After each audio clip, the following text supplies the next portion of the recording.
I'm Dr. Worm, and I'm here to make sure that you've been vaccinated for the whooping cough. What's a whooping cough? Whooping cough is an upper respiratory tract disease caused by bacteria that makes you to inhale forcefully. When can I get vaccinated? Right now. Hello, America. What you just witnessed was not the spread of the disease, but the spread of the vaccine. It is highly recommended for you to understand the reasons for liberating ourselves from excruciating rib pain, horrible nights where the wife would just slap you upside the head for coughing too much, but most of all, free ourselves from hearing our young children with the whoop.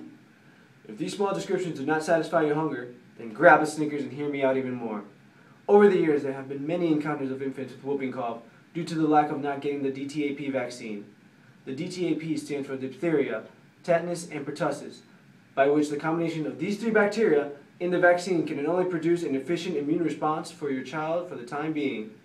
The schedule is based on administering the shots to infants starting at 2 months and continuing on to 4 months, 6 months, 15 to 18 months, and given a fifth dose at the age of 4. A booster is also given that applies to adults, but is referred to as TDAP vaccine and highly recommended for the safety of others around you.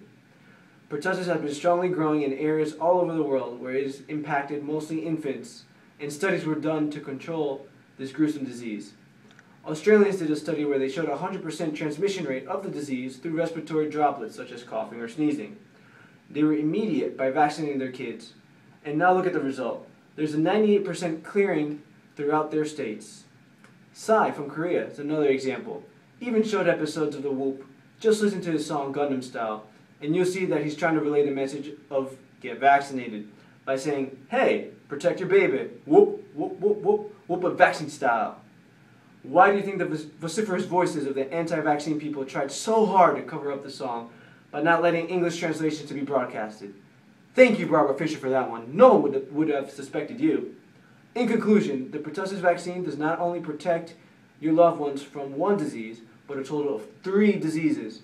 This 3-in-1 shot should induce you to clear out the worries and provide you and your family a safer and better environment. If you do not believe me, let's have a special guest tell you her life story with pertussis. But for now, in the meantime, just get vaccinated.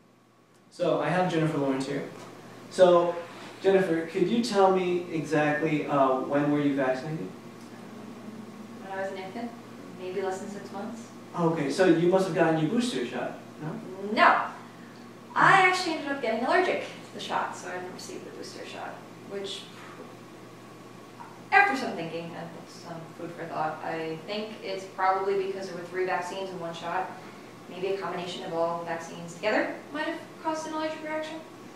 Okay, it's interesting that you mentioned that actually, because studies have indicated that a combination of vaccines doesn't actually affect the immune system. It actually is supposed to improve it, especially at a young age.